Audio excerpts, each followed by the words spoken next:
Hello everyone, Assalamu alaikum. How are you all? I hope you are well. Welcome back to my channel in this new video.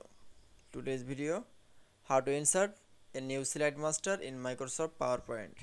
So get started. At first, open your PowerPoint document. In this video, I will show insert new slide master. Now you can see then show insert new slide master. Now going to the view menu option, then click.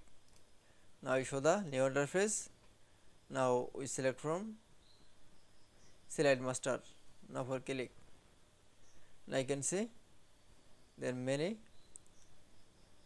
new interface and the many slide master. Now select from.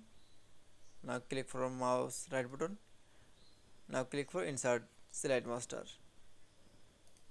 Now you can see then select from text in the title.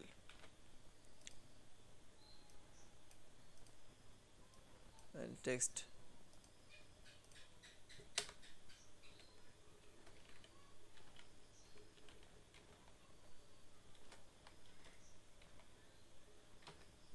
That it's.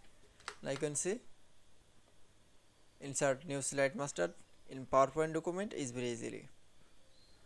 I hope to enjoy the video. Please like, comment, share and subscribe my channel. Thanks for watching.